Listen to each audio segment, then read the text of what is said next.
আসসালামু আলাইকুম ভিউয়ার্স, আপনারা সকলে কেমন আছেন? আশা করি অনেক অনেক ভালো আছেন। বন্ধুগণ, আজকে আমি আপনাদের সাথে ইমোর চমৎকার কয়েকটি সিক্রেট সেটিংস শেয়ার করব, যে সেটিংসগুলো আমরা যারা ইমো ইউজ করি প্রত্যেকেরই জেনে রাখা উচিত। তো বন্ধুগণ, সেই সেটিংসগুলো কি জানতে হলে ভিডিওটি শেষ পর্যন্ত দেখুন।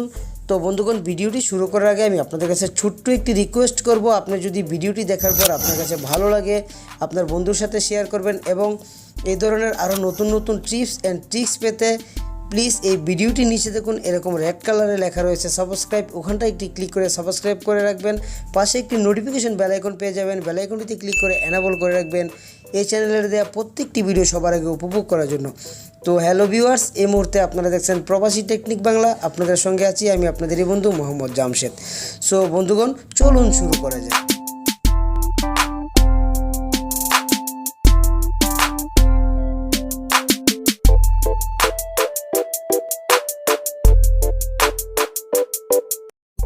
তো বন্ধুগণ, এই জন্য যে কাজটি করতে হবে, আমাদের যে ইমো অ্যাপসটি রয়েছে আমরা আমাদের ইমো অ্যাপসটিকে ওপেন করব। তো জাস্ট আমি আমার ইমো অ্যাপসটিকে দেবো ওপেন করে। তো বন্ধুগণ, ইমো অ্যাপসটিকে ওপেন করে দেওয়ার পর দেখুন নিচে দেখুন থ্রি লাইন্স রয়েছে, তো থ্রি লাইন্সে ক্লিক করে দিন। তো থ্রি লাইন্সে ক্লিক করে দেওয়ার পর এরকম একটি ইন্টারফেস চলে আসবে। আসার পরে দেখুন এখানটা একটি অপশন রয়েছে সেটিংস। তো সেটিংস যে অপশনটি রয়েছে এখানটায় ক্লিক করে দিন। তো এখানটায় ক্লিক করে দেওয়ার পর একটু স্ক্রল ডাউন করে নিচের দিকে আসবেন। আসার পর দেখুন নিচে আর একটি অপশন রয়েছে স্টোরি নোটিফিকেশন, দেখুন ফ্রেন্ড। তো আপনার স্টোরি, আপনি যদি কোনো আপনার স্টোরি চেঞ্জ করেন তাহলে আপনার ফ্রেন্ড দেখতে পাবে, নাকি ফ্রেন্ড অফ ফ্রেন্ড আপনার ফ্রেন্ডের যে ফ্রেন্ড আছে তারাও দেখতে পাবে। তো জাস্ট আমি টিকটিকে উঠিয়ে দিচ্ছি, জাস্ট ফ্রেন্ড করে রেখে দিচ্ছি। আমার সাথে যারা ইমোতে অ্যাড রয়েছে জাস্ট তারাই শুধু দেখতে পারবে, অন্যরা দেখতে পারবে না। দেখুন নিচে একটি অপশন রয়েছে কল সেটিংস, দেখুন রিংটোন। তো বন্ধুগণ, আমরা যদি আগে ইমো রিংটোন চেঞ্জ করতাম তাহলে কিন্তু আমাদের এপিক এডিটর দিয়ে অনেক রকমের ঝামেলা করে আমাদের ইমো রিংটোনটি চেঞ্জ করতে হতো। তো আপনি ইচ্ছা করলে আপনার ইমো রিংটোনটিকে আপনি চেঞ্জ করে নিতে পারেন। দেখুন রিংটোন যে অপশনটি রয়েছে এখানটায় ক্লিক করে দিন। দেওয়ার পরে দেখুন এখানে শত দেখুন রিংটোন রয়েছে। আপনি আপনার ইচ্ছা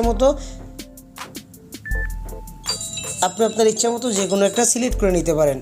তো এখন দেখুন, তো আরেকটু স্ক্রল ডাউন করে নিচের দিকে আসার পরে দেখুন এখানটায় একটি অপশন রয়েছে প্রাইভেসি। তো প্রাইভেসি যে অপশনটি রয়েছে এখানটায় ক্লিক করে দিন।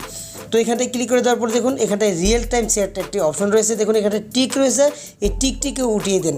এটার আসল কাজটি হচ্ছে কি, আমি আপনাদেরকে আমার ইমোটিতে গিয়ে আমি দেখাচ্ছি। তো জাস্ট মনে করুন আমি এই নাম্বারটিতে আমি একটা SMS করব। তো আমি এখন এখানটায় যে কী লিখতেছি, এই যে দেখুন আমি এখানটায় যাই লিখতেছি, আমি সেন্ড করার আগেই কিন্তু আমি যার সাথে চ্যাট করব সে দেখে ফেলতেছে যে আমি কি এখানটায় রাইট করতেছি। তো এখানটায় যদি আমি কোনো ভুলভাল এখানটায় রাইট করি তারপর কিন্তু সে বুঝে যাচ্ছে, দেখে যাচ্ছে। রিয়েল টাইম চ্যাট এই অপশনটির কাজ হচ্ছে আপনি টিকটি যদি উঠিয়ে রাখেন তাহলে হবে কি, আপনি যদি কারোর সাথে চ্যাট করেন তাহলে আপনি কি লিখতেছেন, কি রাইটিং করতেছেন সে দেখতে পাবে না, আপনি জাস্ট সেন্ড করার পরেই সে দেখতে পাবে। দেখুন রিয়েল রিসিপ্ট, দেখুন এখানটায় ক্লিক করে দেওয়ার পর তিনটি অপশন চলে আসছে, এভরিওয়ান, মাই কন্ট্যাক্ট, নোবডি। জাস্ট আমি নোবডি করে রেখেছি। তো আপনারা ইচ্ছা করলে মাই কন্ট্যাক্ট করে রাখতে পারেন, আপনার সাথে আপনার কন্ট্যাক্টে যুক্ত রয়েছে সে দেখতে পাবে। আর যদি এভরিওয়ান করে রাখেন তাহলে প্রত্যেকেই দেখতে পাবে, আর যদি নোবডি করে রাখেন তাহলে কেউ দেখতে পারবে না। রিড রিসিপ্ট, এটার মানে হচ্ছে আপনাকে যদি কেউ, আপনার কোনো ফ্রেন্ড আপনাকে ইমোতে যদি SMS করে তাহলে আপনি কিন্তু SMSটি দেখার পর আপনার হবে কি, ওখানটায় দুটি টিকমার বসে যায়। তো ওই আপনার এই অপশনটি যদি নোবডি করে রাখেন তাহলে কিন্তু আপনি SMSটি রিড করার পরও সে বুঝতে পারবেন আপনি SMSটি রিড করছেন কিনা। তো দেখুন তারপর যে অপশনটি রয়েছে প্রোফাইল ফটো, তো প্রোফাইল ফটোর এই অপশনটির মধ্যে দেখুন আরও তিনটি অপশন রয়েছে, এভরিওয়ান, মাই কন্ট্যাক্ট, নোবডি। আপনার প্রোফাইলে যে ছবিটি রয়েছে, আপনার প্রোফাইলে যে ফটোটি রয়েছে, যদি আপনি চান আপনার এভরিওয়ান মানে প্রত্যেকেই দেখতে পাক তাহলে এভরিওয়ান করে রাখবেন। আর মাই কন্ট্যাক্ট মানে আপনার সাথে যে কন্ট্যাক্ট, আপনার ইমোটি যার কন্ট্যাক্ট আছে সে দেখতে পাবে, তাহলে মাই কন্ট্যাক্ট করে রাখবেন। আর নোবডি যদি করে রাখেন তাহলে কেউ দেখতে পারবে না। তো আমি জাস্ট মাই কন্ট্যাক্ট করে রেখে দিয়েছি। তো তারপর দেখুন উপরে যে অপশনটি রয়েছে লাস্ট সিন, তো এখানটা ক্লিক করে দিন। তারপর দেখুন এখানটায় তিনটি অপশন চলে আসছে, এভরিওয়ান, মাই কন্ট্যাক্ট, নোবডি।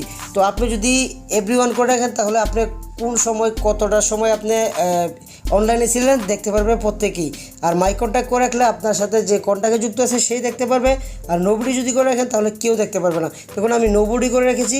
নোবডি করে রাখার মানে হচ্ছে এই যে আমি কখন কোন সময় আমার ইমুতে আমি অনলাইনে ছিলাম কেউ বুঝতে পারবে না, দেখতে পারবে না। তো বন্ধুগণ, এই সেটিংগুলোর মধ্যে কোন সেটিংসটি আপনার কাছে ভালো লেগেছে অবশ্যই আমাকে কমেন্ট করে জানাবেন। আশা করি আপনারা আমার কথাগুলো বুঝতে পেরেছেন। আর ধন্যবাদ জানাচ্ছি আপনার মূল্যবান সময়টুকু দিয়ে ভিডিওটি শেষ পর্যন্ত দেখার জন্য। ভিডিওটি যদি ভালো লেগে থাকে তাহলে আপনার বন্ধুর সাথে শেয়ার করবেন এবং একটি লাইক করে যাবেন। এই ধরনের আরও নতুন নতুন টিপস অ্যান্ড ট্রিক্স পেতে আমাদের চ্যানেলটিকে সাবস্ক্রাইব করে পাশে থাকা নোটিফিকেশন বেল আইকনটি ক্লিক করে এনেবল করে রাখবেন। তো বন্ধুগণ, আজ এ পর্যন্তই। দেখা হবে আগামীতে ভালো কোনো একটি ডিটেল নিয়ে। সে পর্যন্ত সবাই ভালো থাকুন, সুস্থ থাকুন, এই শুভকামনায় আজকের মতো বিদায়। খুদা হাফেজ।